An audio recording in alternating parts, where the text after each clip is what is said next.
Jonathan Kuminga is going to be a for sure lottery pick in the next NBA draft, and currently right now he's balling in the G League on a $500,000 contract. Even though that sounds really great and things couldn't get any better for this guy, he hasn't always been at the top and he had to really struggle to get to where he's at today.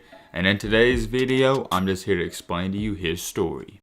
Jalen Green is the guy that's getting all the media attention and hype in this rookie class, or whatever you want to call them. When Green was building up his hype last year, it was rightfully so. He's a generational type of talent. But however, at the same time, people were forgetting just how great Jonathan Kuminga is. And this isn't coming from me. Some, and even most people, think Kuminga's better than Jalen. That's debatable, and we're not here to talk about that. We're here to talk about Kuminga's story. I'm not just saying this. When I tell you this is arguably the most inspirational story we've ever done on this channel, I mean it. If you're an underdog right now and you're a basketball player, you're gonna want to stick around for this because you can relate to this story. And you already know, we gotta throw it all the way back to where things started. Jonathan's had one heck of a journey and he's done it in a short amount of time. I want to get this out there too. This is a little random fact, but he's only 18. That's mind-boggling. He's younger than almost every player and prospect in his class. He grew up in the Democratic Republic of the Congo. There's no other way to say this. A lot of hoopers say, oh, I got it out the trenches and I got it out the mud, but he literally got it out the mud. He was poor, his family was poor, and everyone around him was poor. There was nothing out there. And if you don't believe my words, just listen to what Kuminga had to say himself. Quote unquote, first of all, there's no money, there's no food. So not only did they not have money, but they often found themselves hungry and they didn't have anything to eat, so they had to starve some nights. Before we go on, I just want to say that we really in the United States take what we got for granted. I know not everyone watching this is from the US, but a majority is. So if you woke up today and you got food, we just need to be thankful. Anyways, back on topic with our video because we got a long way to go. He followed that quote up by saying this: when I started playing, we used to walk far away to find a court. There aren't gyms all over like you see here, referring to the US. Here, you walk down 2 blocks and you find a gym, referring to the US. You've got to walk like 45 minutes to get to wherever you got to go play back home. Then after that, you got to make sure you get back home on time because there's so much stuff out there.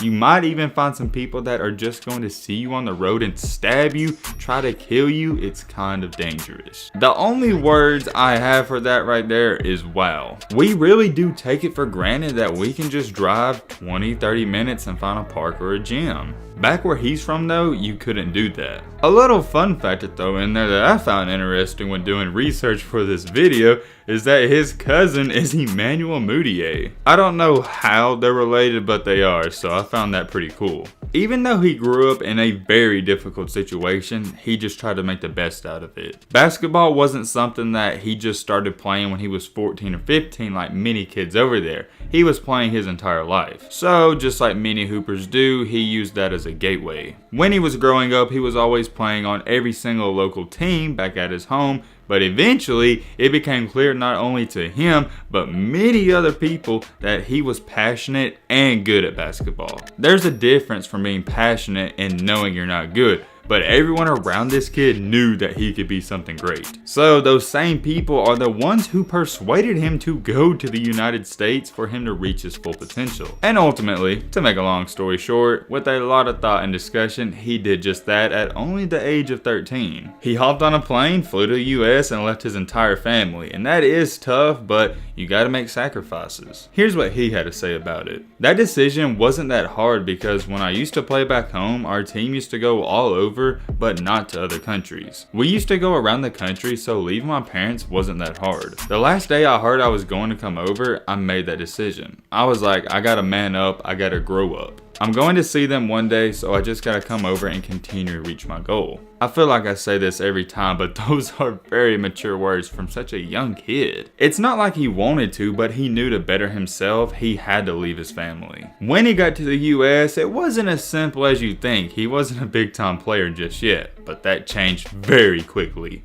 Once he got to the US, he started playing at Huntington Prep in West Virginia as just a freshman. This is when every recruiter out there began to draw attention and go, who is this guy? But he transferred again to a high school in New York for his sophomore year and averaged 25 points per game, 5 rebounds, and 5 assists. When it was all said and done for that terrific sophomore season, he was named the Max Preps National Sophomore of the Year. And that is when his ranking jumped to the #1 player in the ESPN rankings. And from that point on, the rest is literally being written in its current history that we're witnessing. Here's the last quote I'm gonna use from Jonathan, and here's what he had to say about getting to that #1 spot. "Back home, they see me all over. It's a big thing. They're all happy for me. Everybody is super hyped, posting me all the time.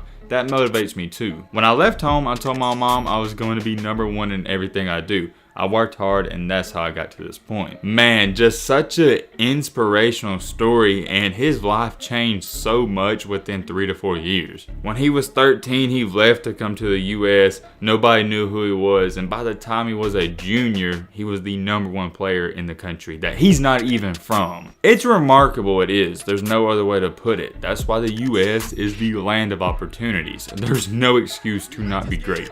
In the United States, you have all the resources you need. I don't think some of you quite understand how unbelievable it is for a guy to come over to a different country and be the #1 player in that country. We see it sometimes with Canadian players coming to the US, but that's not that far of a difference. Canada, US, they're right beside each other, but the Congo is nowhere near the US. So flash forward in time to our current date, he's playing for the G League Ignite team in the G League, and he's balling out and arguably the best player on the team. There's been a bunch of mock drafts coming up, and a lot of people think he's easily going to be a top 5 pick. Some people think he could go #1, but it's debatable. Regardless of that, he's making $500K this year for the G League, and if he goes in the lottery, he's going to be a multi-millionaire. And that's crazy if you think about it, because just 4 to 5 years ago, he was poor and didn't have any food to eat. I know it's corny, but it's something I tell myself, you gotta trust the process, and this kid has done exactly that. It's not a fluke either. He put in the work and he's getting rewarded for it.